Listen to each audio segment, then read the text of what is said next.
బాగున్నాను. Thank you Raja. Sir me character గురించి sir సినిమాలో త్రివిక్రమ్ గారు అందరికి అక్కాలు నేర్పిస్తున్నారు, కానీ త్రివిక్రమ్ గారికి అక్కాలు నేర్పించింది పోసాని గారు. నేను వాళ్ళు నేర్పించలా, బండిరా తర్వాత నేర్పించా. లైఫ్ లో అక్షరాలు ఉంటుంది చూసావా, అవి నేర్చుకున్నాడు. ఈ అక్షరాలు నేర్చుకోవాలి నా దగ్గర. సార్ ఎక్స్పీరియన్స్ చెప్పండి సార్. గురువు గారు మీ దగ్గర, త్రివిక్రమ్ గారు మీ దగ్గర చేసిన విధానం అది మాకు తెలియాలి.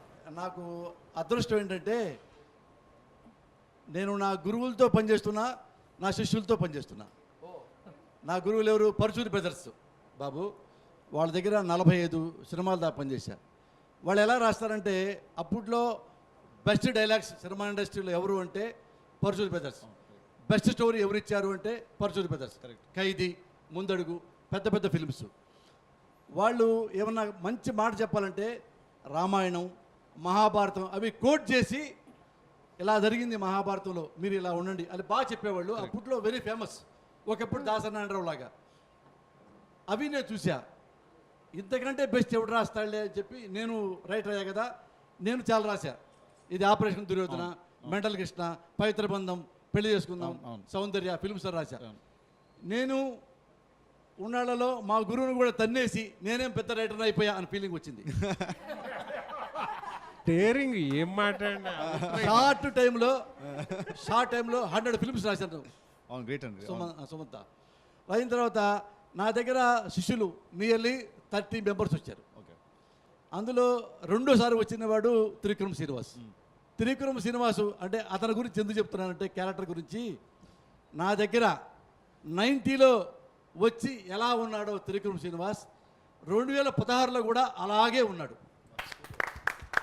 కాదు, మాట తేడా కానీ, క్యారెక్టర్ తేడా కానీ, బిహేవియర్ తేడా కానీ, ఫోజు కానీ, గర్వం కానీ, బిల్డప్ కానీ ఏమీ లేవు. గడ్డం ఒకటి ఎక్స్ట్రా పెరిగింది. అప్పుడు గడ్డం కూడా లేదు. అంత క్వైట్గా ఉండేవాడు. నా శిష్యులు కదా, నా అంత పైకి రాలనుకున్నా.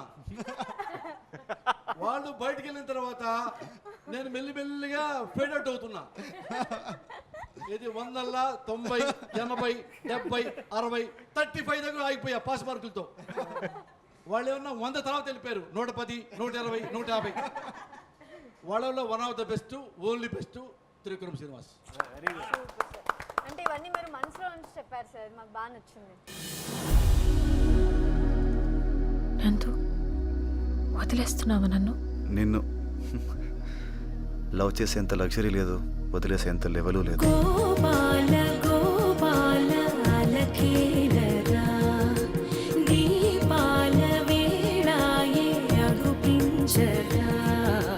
ఎందుకంటే సినిమాలకు వద్దాం, ఈ డైలాగులకి.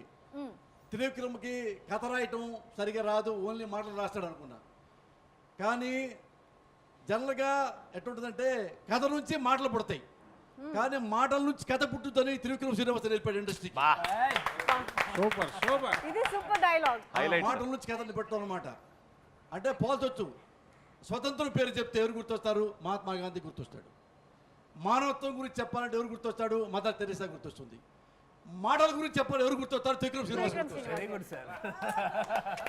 అంటే డైలాగులు ఎలా ఉంటాయంటే, డైలాగు ఒక్కొక్క డైలాగు ఒక్కొక్క యాక్షన్ బిట్లా ఉంటుంది.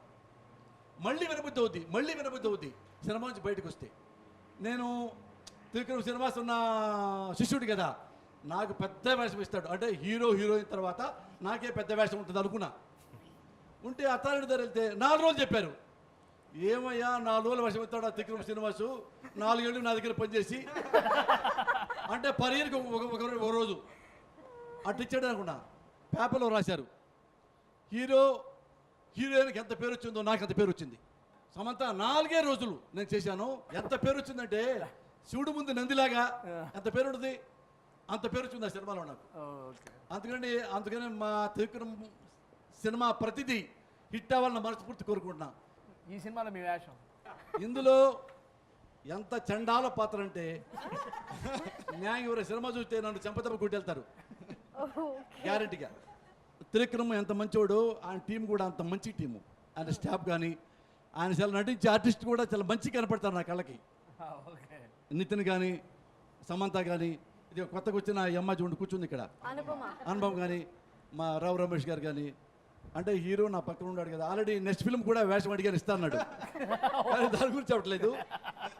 అంటే చాలా తక్కువ మంది మంచి ఫేస్తో పుడతారు.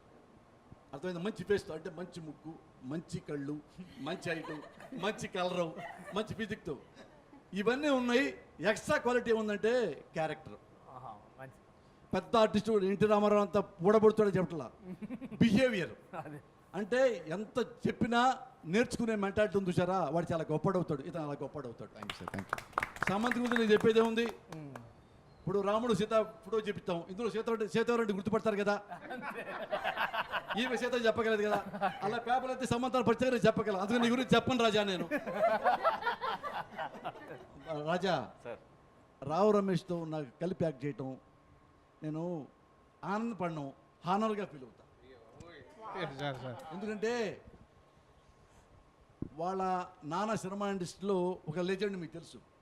అంటే పర్ఫెక్ట్ మనిషిగా నిజ జీవితంలో బతుకుతున్నవాడు నాకు తెలిసి చాలా తక్కువ మందిలో రావు రమేష్ ఒకటి. అందుకు నాకు పర్సనల్గా బాగా ఇష్టం రావు రమేష్ గారు. ఆర్టిస్ట్గా మీకు చెప్పగల ఈ సినిమా చాలా పెద్ద హిట్ అవ్వాలని, ఇది చాలా మంచి నిర్మాత కాబట్టి ఈ సినిమా నిర్మాత, అవును మంచి అందుకని సినిమా మంచి హిట్ అవుద్ది. మళ్ళీ జూన్ 2న బాబు మంచి ఫంక్షన్ పెట్టి, నాకు చికెన్ బిర్యానీ బాగా ఇష్టం, చికెన్ బిర్యానీ పెట్టించండి రాజా. గ్యారంటీ